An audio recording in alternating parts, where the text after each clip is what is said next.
നോക്കൂ, ഓരോ ജനങ്ങളുടെയും മുഖത്ത് സന്തോഷം മാത്രമേ കാണാനുള്ളൂ.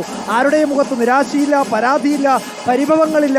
എല്ലാവരുടെയും മുഖത്ത് സന്തോഷം മാത്രം, ആനന്ദം മാത്രം. ഇപ്പോഴിതാ 15 ആനകളും നേരെ സ്വരാജ് ഗ്രൗണ്ടിലേക്ക് എത്തിയിരിക്കുന്നു. ഇനി ശക്തൻ തമ്പുരാൻ്റെ പ്രതിമ വലം വെച്ചുകൊണ്ട് തിരിച്ച് വീണ്ടും തെക്കേ ഗോപുര നടയ്ക്ക് അഭിമുഖമായി നിൽക്കും. അപ്പോഴേക്കും അവിടെ 15 ആനകൾ തിരുവമ്പാടിയുടേത് നിരന്നിരിക്കും. തിരുവമ്പാടി ചന്ദ്രശേഖരനാണ് തിരുവമ്പാടിക്ക് വേണ്ടി തിടമ്പേറ്റുന്നത്. അതിനു വേണ്ടിയിട്ടുള്ള കാത്തിരിപ്പാണ് ഇനി. ദീപക്, ഈ തേക്കിങ്കാട് മൈതാനി വലിയൊരു ക്യാൻവാസ് ആയിട്ടൊന്ന് ഇമാജിൻ ചെയ്ത് നോക്കിയേ. ഒരു ചിത്രകാരൻ എത്ര ഭംഗിയായി, എത്ര സുന്ദരമായി ഒരു ചിത്രം വരച്ചിട്ട പോലെ അല്ലേ? എന്തുകൊണ്ട് രഞ്ജിത്തെ? മനോഹരമായ കാഴ്ചയല്ലേ? ഒരു ആകാശ ദൃശ്യം ഇതിൻ്റെ കിട്ടിയാലുണ്ടല്ലോ, ആ ഒരു ആകാശ ദൃശ്യമാണ് കിട്ടുന്നതെങ്കിൽ എത്ര മനോഹരമായിരിക്കും. ഈ തിടമ്പേറ്റിയ കൊമ്പന്മാർ ഒരു ഭാഗത്ത് നാദവിസ്മയം തീർക്കുന്ന കലാകാരന്മാർ, വേറൊരു ഭാഗത്ത് വലിയൊരു ആൾക്കൂട്ടം. അതിൻ്റെ പശ്ചാത്തലത്തിൽ വടക്കുന്നാഥൻ്റെ ഈ തെക്കേ ഗോപുര നട എന്തൊരു മനോഹരമായ കാഴ്ചയാണ്. വരച്ചാൽ തീരാത്ത ചിത്രമായിട്ട് അത് അവശേഷിക്കും. അത് പ്രകൃതിയുടെ ചിത്രമായിട്ട് അവശേഷിക്കും, ഒരു ദൈവികമായ ചിത്രമായി. വലിയ ആവേശം. നോക്കൂ, ഉന്തും തിക്കും തിരക്കുമൊക്കെ ഉണ്ടെങ്കിൽ അവരുടെയൊക്കെ മുഖത്ത് കാണാനുള്ളത് സന്തോഷവും. അത്തരത്തിൽ ഒരു പരാതിയും ആരും തന്നെ പറയുന്നില്ല. പോലീസ് ഒരു നിയന്ത്രണം വരച്ചിട്ടുണ്ടെങ്കിൽ ചെറിയ തിക്കും തിരക്കുമൊക്കെ ഇല്ലാതെ പിന്നെന്ത് തൃശ്ശൂർ പൂരം അല്ലേ? തീർച്ചയായിട്ടും തിക്കും തിരക്കുമൊന്നും ഇല്ലാതെ എന്ത് തൃശ്ശൂർ പൂരം എന്നുള്ളതാണ്.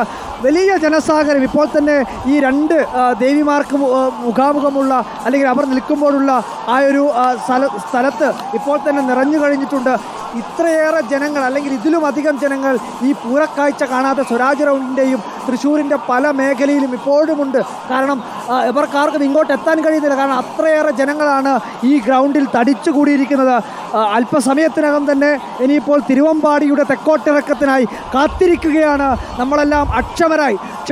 ക്ഷമയോടുകൂടി കാത്തിരിക്കുകയാണ്. ഇത്തവണ TV-യിൽ കാണുന്നവർ ഒരിക്കലെങ്കിലും തൃശ്ശൂർ പൂരം നേരിട്ട് കാണണം അല്ലെ? നേരത്തെ ജയ്സൺ സൂചിപ്പിച്ച പോലെ തന്നെ ഒരിക്കലെങ്കിലും ഈ മനുഷ്യജന്മത്തിൽ ഒരിക്കലെങ്കിലും കണ്ടിരിക്കേണ്ട കാഴ്ചകളിൽ ഒന്നാണ് തൃശ്ശൂർ പൂരം എന്നുള്ളത്. പല ജാതി കാഴ്ചകൾ, പല വൈവിധ്യങ്ങൾ ലോകത്ത് ഭൂമിയിൽ നമുക്ക് ഒരുക്കി വെച്ചിട്ടുണ്ട്.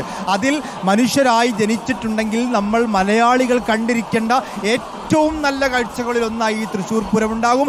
ആ തൃശ്ശൂർ പൂരം അടുത്ത തവണയെങ്കിലും നേരിട്ട് വന്നൊന്ന് കാണണം.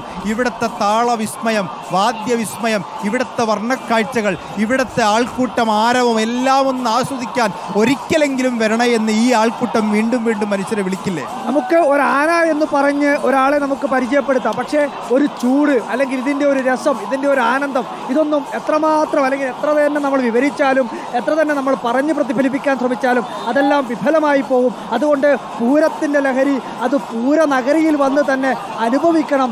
എത്ര തന്നെ വാക്കുകൾ കൊണ്ട് വിവരിക്കാൻ ശ്രമിച്ചാലും അതൊന്നും ഫലവത്താകില്ല. ഇപ്പോഴിതാ ഒരാളെ തളർന്നു വീണെന്ന് തോന്നുന്നു, ഒരാളെ എടുത്തു കൊണ്ടുപോവുകയാണ്. കാരണം ഇത്രയും വലിയ ജനക്കൂട്ടത്തിനിടയിൽ നിൽക്കുമ്പോൾ ആളുകൾക്ക് ആരോഗ്യകരമായ പ്രശ്നങ്ങളുണ്ടാകാം. ആരോഗ്യ പ്രശ്നങ്ങൾ പോലും മറന്നുകൊണ്ടാണ് ആളുകൾ തൃശ്ശൂർ പൂരത്തിൽ. അതിനൊക്കെയുള്ള സംവിധാനങ്ങൾ കൃത്യമായ രീതിയിൽ അറേഞ്ച് ചെയ്തിട്ടുണ്ട്.